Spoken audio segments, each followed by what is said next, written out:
Halo sahabat semua, ketemu lagi dengan saya Amelia. Buat kalian yang baru pertama kali melihat ini, langsung aja klik tombol like and subscribe-nya ya, agar saya semakin bersemangat berkarya dengan video-video yang tentunya bermanfaat. Tonton terus ya. Hai, perkenalkan, nama saya Amelia Rewati Siregar. Saya adalah salah satu praktisi di Stikes Mitra Husada Medan. Program praktisi mengajar merupakan salah satu yang disediakan oleh Kementerian Pendidikan, Kebudayaan, Riset, dan Teknologi Republik Indonesia. Tujuannya agar lulusan perguruan tinggi lebih siap untuk masuk ke dunia kerja, sehingga di dalam program ini mahasiswa akan diajar oleh praktisi. Praktisi adalah seorang yang berpengalaman di bidangnya atau membidangi sesuatu. Program ini mendorong kolaborasi aktif praktisi ahli dengan dosen juara agar tercipta pertukaran ilmu dan keahlian yang mendalam dan bermakna antar sivitas akademika di perguruan tinggi dan profesional di dunia kerja. Sesuai dengan moto Stikes Mitra Husada Medan, menuntun dengan langkah nyata dan terarah menuju SDM profesional. Dan visinya adalah mewujudkan Stikes Mitra Husada Medan sebagai pusat penyelenggara pengembangan ilmu pengetahuan dan teknologi di bidang kesehatan yang unggul dalam service excellence yang berintegritas tinggi dan berdaya saing di tingkat nasional, dan menghasilkan lulusan mahasiswa profesional, akuntabel, kolaboratif, empati, dan reliability. Dalam video singkat ini, kami akan menayangkan rangkuman testimoni cerita baik tentang program praktisi mengajar dengan menggunakan metode pembelajaran kolaborasi dosen dan praktisi mengajar. Seorang pengajar perlu mencocokkan metode pembelajaran sesuai dengan kelas dan materi yang akan diberikan. Metode pembelajaran yang baik adalah yang mampu membuat siswa berperan aktif dan memahami materi dengan mudah dan mampu mengerjakan tugas dengan baik. Materi pembelajaran tertentu memiliki nilai tambah, yaitu mengasah soft skill, meningkatkan rasa percaya diri dan komunikasi dengan baik. Selamat menyaksikan. Terima kasih. Hai, perkenalkan nama saya Lisa Erawati Sibarani, mahasiswa dari Stikes Mitra Husada Medan.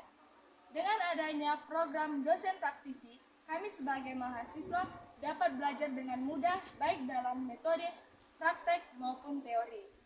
Kami berharap program mengajar dengan dosen praktisi akan selalu dilanjutkan sesuai dengan moto Stikes Mitra Husada Medan, yaitu menuntut langkah dengan nyata dan terarah menuju SDM yang profesional.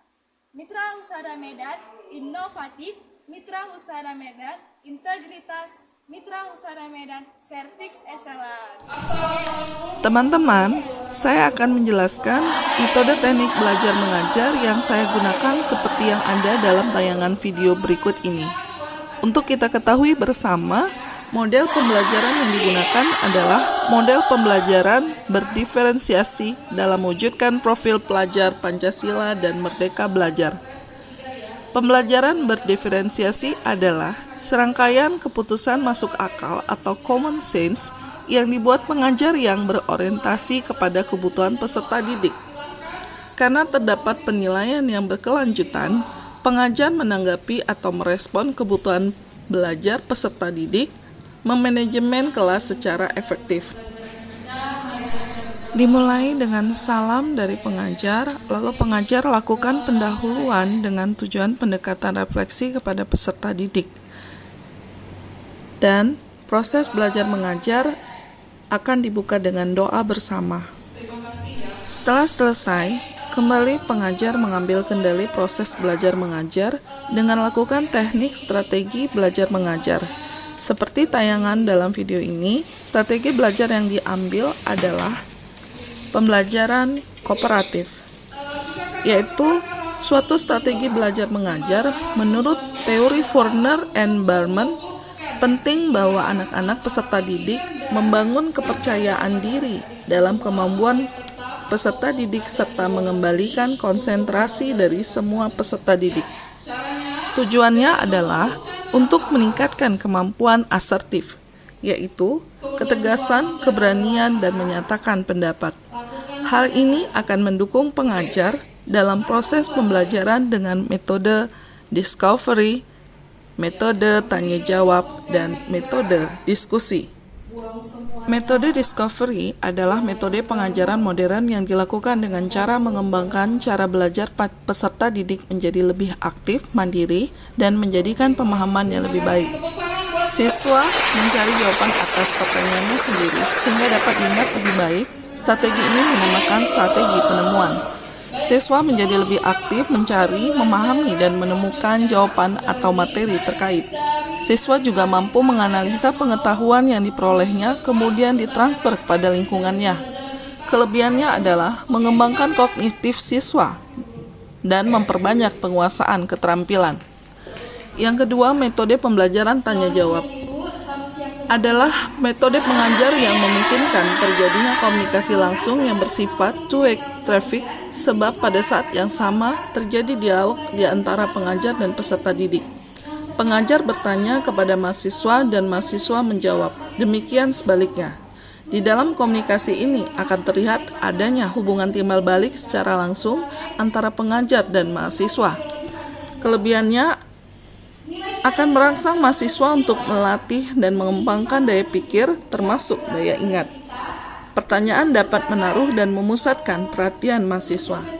Yang ketiga adalah metode diskusi. Metode pengajaran yang erat hubungannya dengan belajar pemecahan masalah. Dapat dilakukan secara berkelompok atau diskusi kelompok.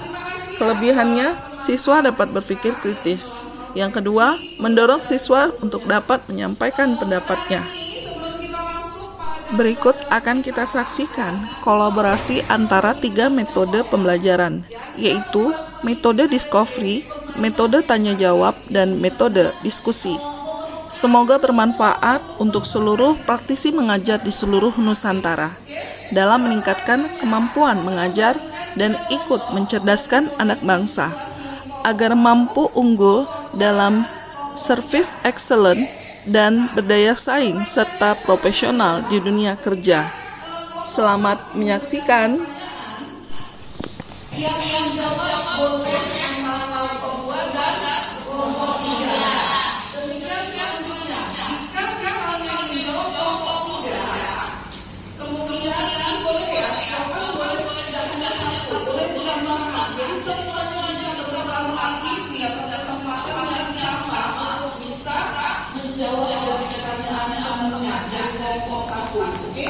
Jika pertanyaannya jawaban dari adik-adik kelompok 3 benar, maka Bapak untuk memberikan pertanyaan selanjutnya dan akan melemparkan kepada kelompok yang lain.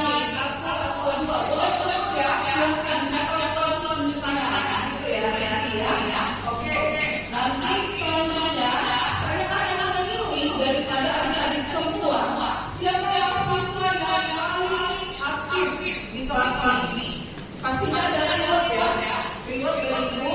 Kemudian nanti di antara 3 kelompok ini akan dipilih siapa yang paling solid.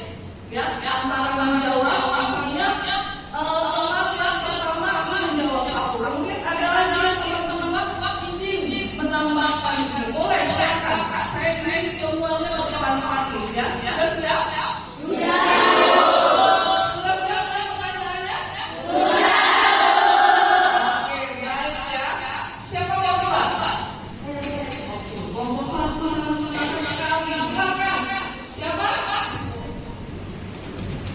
Boleh di sini. Siap-siap ya. Mau kedua dan menjawab ya.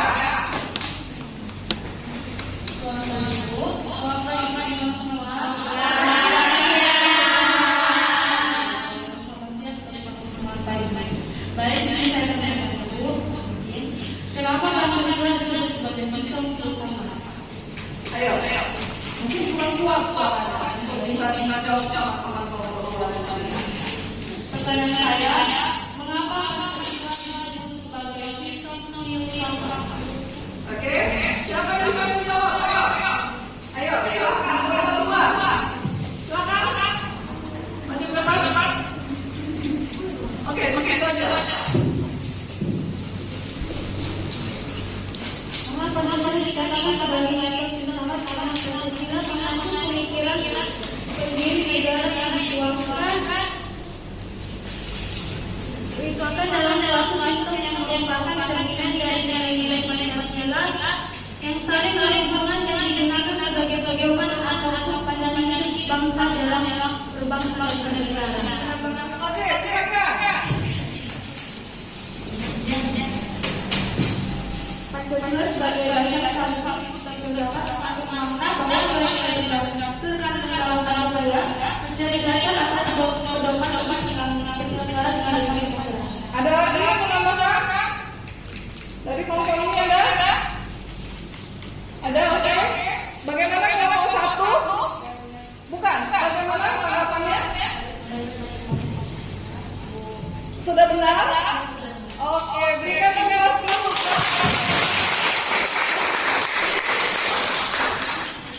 Oke, baik. Karena kedua sudah menjawab dengan benar, boleh memberikan pertanyaan kepada dua kelompok lainnya. Silakan. Semua ya. Baik, apa yang terjadi jika ada sistem filsafat Pancasila di Indonesia? Ada yang bisa menjawab? Silakan. Saya namanya kita tidak akan dikatakan di Indonesia karena terjadinya pemberontakan dan dia menjadi satu negara Indonesia kan Pancasila tanpa Pancasila Indonesia ini tidak akan mampu karena tanpa Pancasila kita tidak bisa berbuat apa-apa. Terima kasih. Oke, ada kata-kata? Kami dari kampus ingin mengembangkan tanpa adanya dasar Pancasila negara Indonesia akan semakin hancur dan persatuan akan semakin melemah.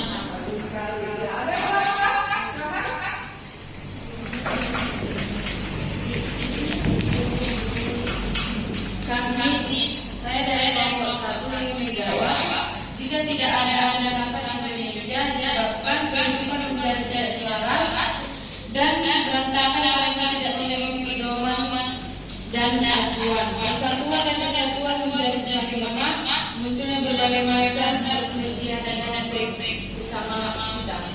Oke, Bisa menambahkan jika tidak adanya filsafat dalam Pancasila maka negara ini akan berantakan hancur karena nilai Pancasila sangat membandingkan negara ini. Yang pertama yaitu Tuhan yang Maha Esa. Tuhan yang Maha Esa harus memiliki agama bernegara. Kedua, keadilan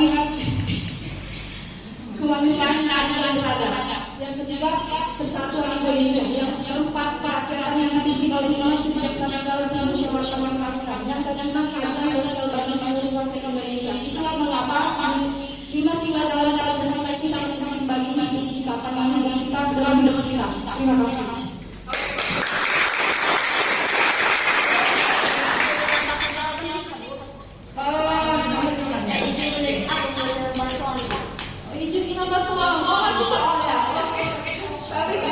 Tadi permainannya kira-kira dari jawaban temannya benar atau salah? Sudah benar. Jadi kalau sudah benar, maka yang benar memberi. Oke ya, terima kasih teman-teman. Silakan.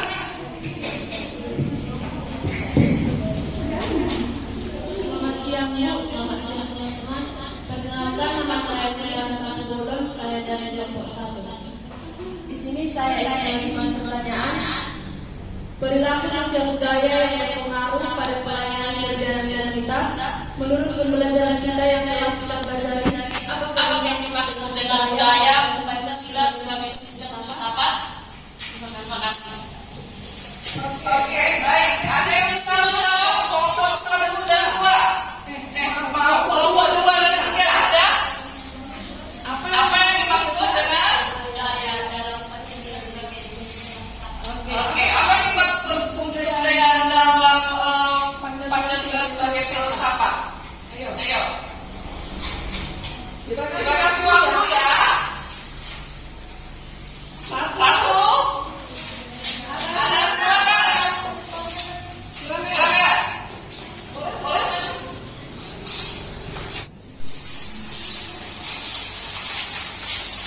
Terima kasih Bu. Saya menjawab pertanyaan dari teman saya mewakili kelompok 1.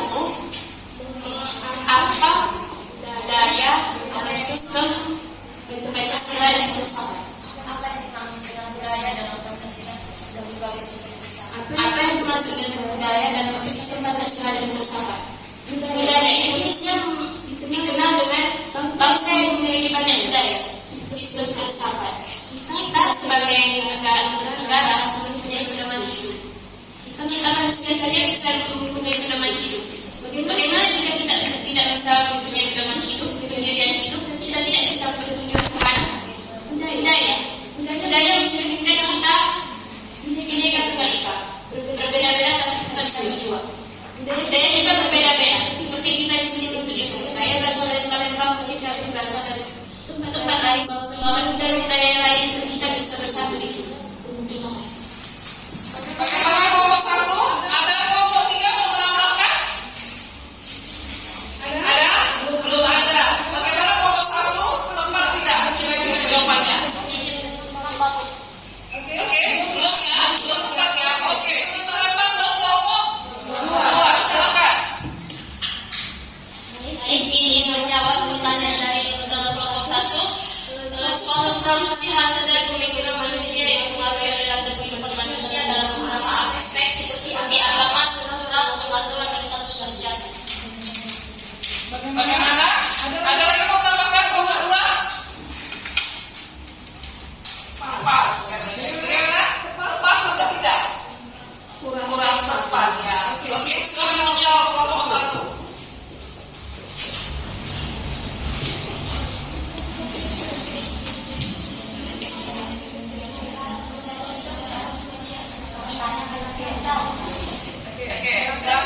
Baiklah, saya akan menjawab pertanyaan yang saya berikan tadi. Menurut pembelajaran kita yang telah kita pelajari semalam, Pancasila sebagai budaya Pancasila sebagai sistem filsafat yaitu tentang suatu pola kehidupan, menyeluruh.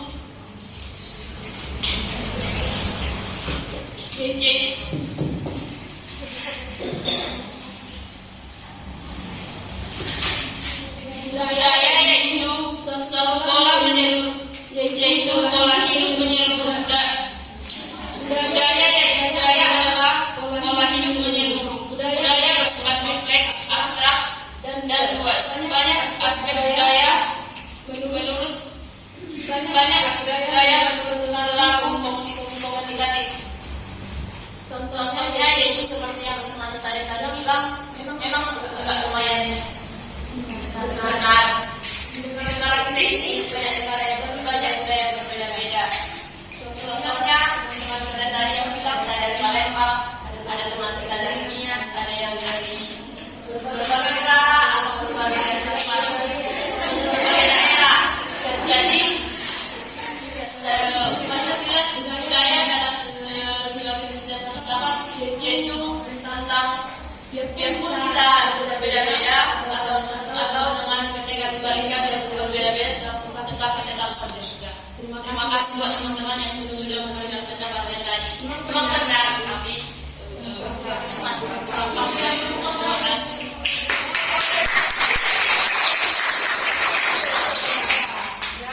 Jadi intinya adalah kita mengingat filsafat itu berasal dari kata ayo filsafat itu berasal dari kata iya artinya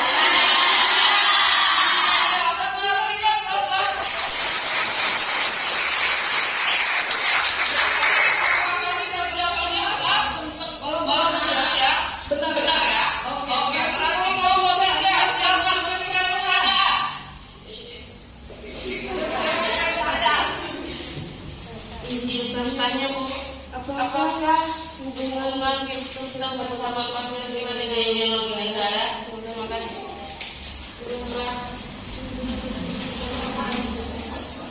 Apakah hubungan sistem bersahabat Pancasila dengan ideologi negara? Terima kasih. Ya, baik. Siapa bisa menjawab? Silakan. Terima kasih. Pancasila sebagai ideologi negara adalah sarana untuk bersatu masyarakat dengan mengarah motivasi bangsa untuk mencapai cita-cita. Terima kasih. Ada lagi mau menambahkan? Ayo, unsur dua. Ada? Silakan maju ke depan. Apa bisa dari situ juga kuat suaranya?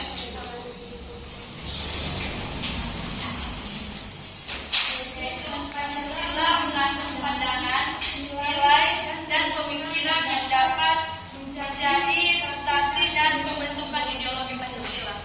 Oke, baik. Ada lagi kelompok dua bisa bersilakan.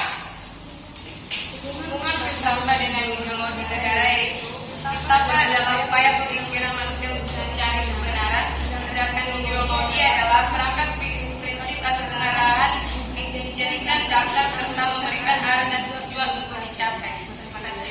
Oke, terima kasih. Bagaimana kelompok tiga? Sudah benar? Oke, berikanlah puas dulu.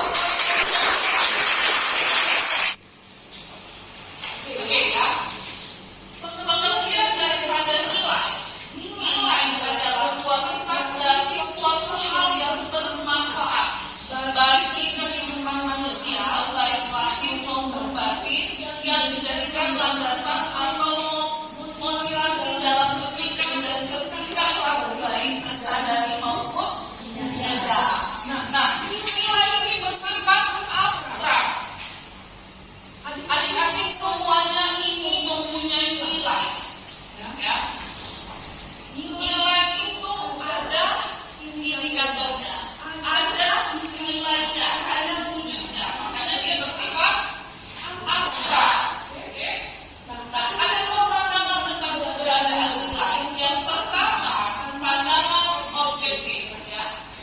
Max Weber dan Memorial Albert mengatakan bahwa nilai merupakan suatu hal yang objektif dan membentuk semacam dunia nilai yang menjadi ukuran tertinggi dari perilaku manusia. Siapa objeknya? Manusia. Ya. Kuesti nilai manusia, ya kan? Nah, kemudian secara pandangan subjektif, ya, kita ada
Yang kelima, mengandung nilai-nilai keadilan yang menunjukkan bahwa perwujudan keadilan sosial dalam kehidupan sosial dan ini merupakan cita-cita masyarakat yang adil dan makmur. Tidak adanya nilai mayoritas ataupun minoritas. Dan kemudian adanya penilaian terhadap tindakan kesewenang-wenangan serta pemerasan terhadap sesama. Etika Pancasila, pengertian etika, ya, suatu pemikiran kritis dan berdasar tentang tentang ajaran-ajaran dan pandangan-pandangan moral. Etika umum mempertanyakan prinsip-prinsip yang berlaku bagi setiap tindakan manusia. Nah, sedangkan etika khusus membahas prinsip-prinsip dalam hubungan dengan berbagai aspek kehidupan manusia, terdiri dari etika individual dan etika sosial. Di dalam MPR nomor 6 tahun 2001 tentang etika kehidupan berbangsa, arah kebijakan untuk membangun etika kehidupan berbangsa dan diimplementasikan. Yang pertama, mengaktualisasikan nilai-nilai agama dan kebudayaan luhur bangsa Indonesia. Yang kedua, mengarahkan orientasi pendidikan bersifat terpadu dengan menekankan ajaran etika. Yang ketiga, mengupayakan agar setiap program pembangunan dan keseluruhan aktivitas kehidupan berbangsa dimulai oleh nilai-nilai etika dan akhlak yang mulia. Etika kehidupan Pancasila meliputi, ini ada 6 ya. Ada 6. Adik-adik harus mengingat ini karena setiap daripada sisi kehidupan kita pasti ada dari sosial budaya. Ya kan? Dari 6 sisi etika ini adalah memegang peranan penting dari setiap kita yang hidup berbangsa dan bernegara. Yang pertama, etika sosial budaya. Yang kedua, etika politik dan pemerintahan. Yang ketiga, etika ekonomi dan bisnis. Yang keempat, etika penegakan hukum yang berkeadilan, etika keilmuan dan etika keilmuan. Sampai di sini ada yang ingin bertanya? Oke, silakan. Pak, silakan dari.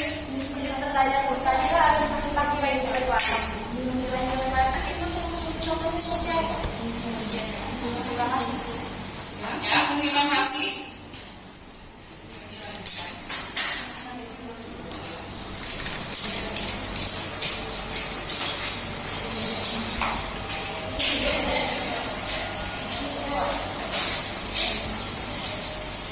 Bagaimana ini ya? Jadi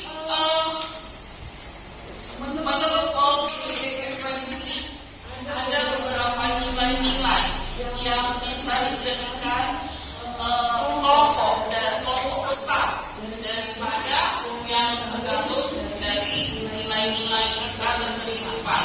Ya, ini secara umum. Ya, kita belum masuk pada nilai Pancasilanya. Ini adalah kajian secara umum bahwa ada 7 aspek nilai yang dikatakan oleh Walter J. Everest itu menjadi 7 kelompok. Yang 8 ya, 7 kelompok. Jadi nilai-nilai ekonomis di sini setiap kita manusia itu mempunyai nilai-nilai secara ekonomi. Kita hidup harus benar, tidak membeda-bedakan. Kemudian nilai-nilai hiburan. Bagaimana? Kalau nilai-nilai hiburan sebagai seorang manusia, ingat tadi arti nilai.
dengan manfaat buat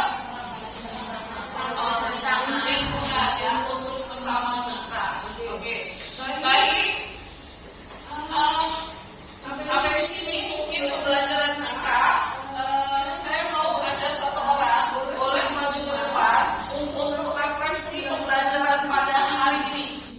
Di penghujung pembelajaran, pengajar akan meminta dari salah satu peserta didik untuk lakukan refleksi pembelajaran, yaitu merangkum pembahasan pembelajaran pada hari ini.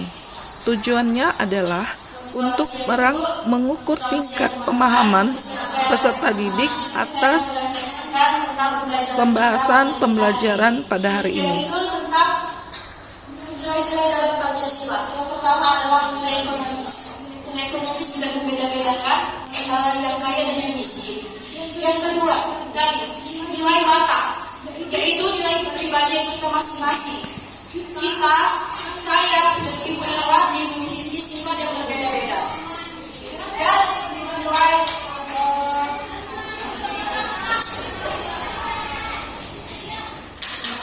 dan nilai keagamaan. Kita juga di sini memiliki agama yang berbeda-beda. Ada 6 agama yang ada di Indonesia. Jadi kita sesama warga Indonesia harus bisa menghargai antara umat beragama kita, walaupun berbeda keyakinan, tapi Tuhan kita tetap satu. Kemudian ada nilai-nilai sosial. Ya, kita harus hidup bersosial. Contohnya seperti bergotong royong. Orang yang kita lihat kesusahan bisa kita bantu. Kemudian ada nilai-nilai estetis, yaitu tentang penglihatan kita terhadap orang lain, tentang keindahan orang lain, pokoknya tentang budaya. Kemudian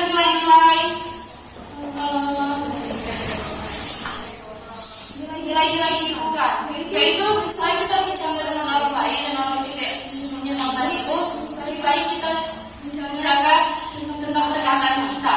Kita hiburan kita seperti musik, mendengarkan musik, lebih baik kita mendengarkan hal yang baik. Kemudian ada nilai intelektual dan seperti itu sebagainya.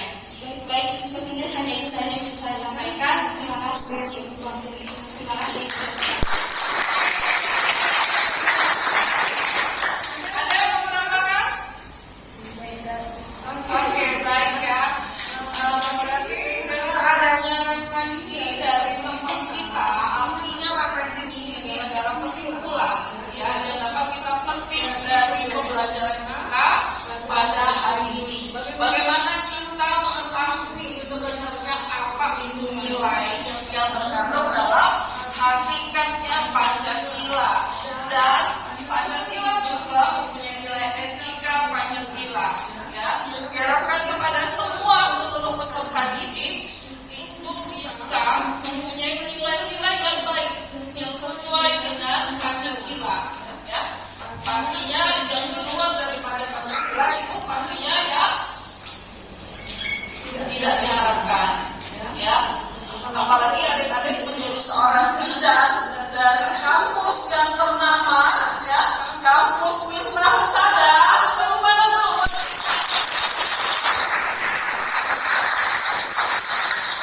Mempunyai visi dan misi dijadikan mahasiswa yang service excellent.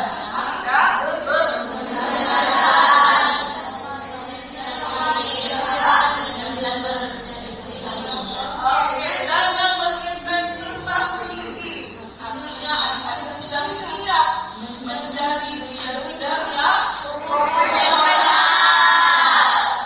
Oke, baik, punya waktu.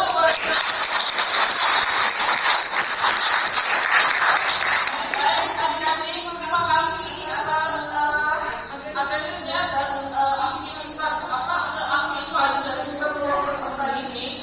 Tiba saatnya saya mengumumkan hasil daripada penilaian.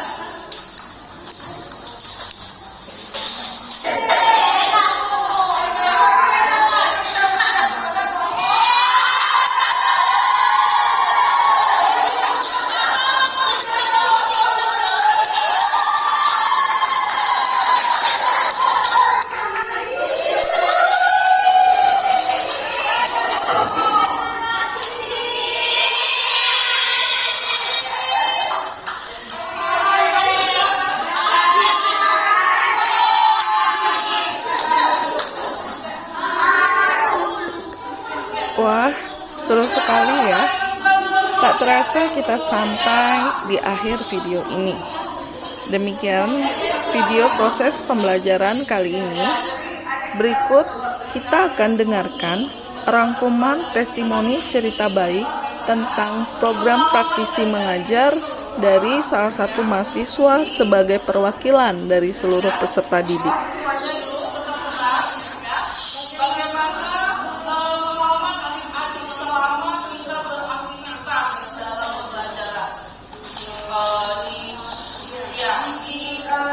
Dosen itu adalah sebagai dosen praktisi dari pendidikan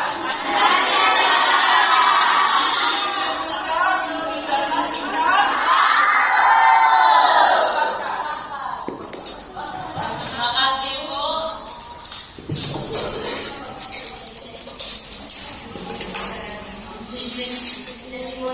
Testimoni Bu tentang pembelajaran hari ini. Kami mengucapkan terima kasih kepada Ibu. Soalnya pembelajaran hari ini asik, menyenangkan dan gembira untuk teman-teman saya.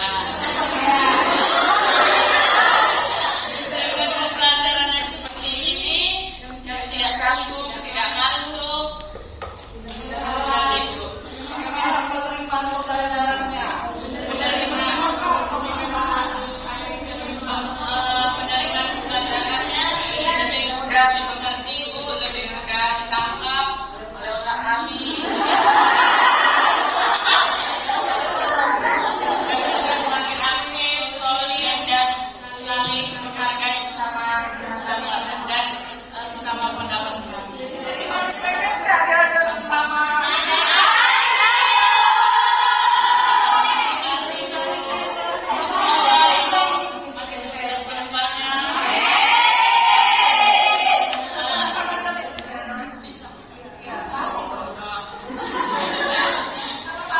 Harapan saya, Ibu, semoga sukses ke depannya. Selalu mengajar di Unika Pidana. Dengan metode yang gembira, menyenangkan, dan membuat hari kami gembira, nyaman, dan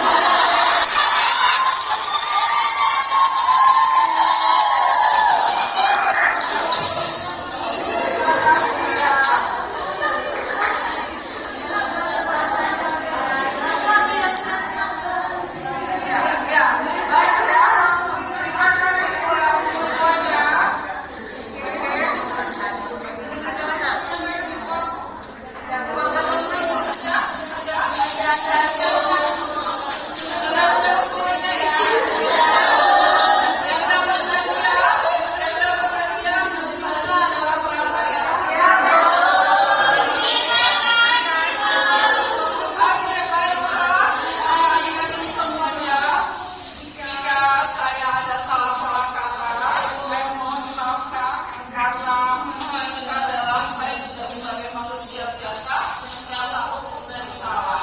Oke. Sampai ketemu di pembelajaran kita selanjutnya. Saya harapkan semua tugas dapat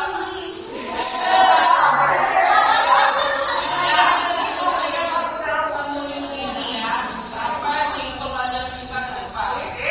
Sampai ketemu lagi dalam pembelajaran selanjutnya. Semoga ibu dan adik-adik semuanya tetap dalam keadaan sehat walafiat. Saya tutup. Wabillahi taufiq wal hidayah. Wassalamualaikum warahmatullahi wabarakatuh. Selamat pagi.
Thank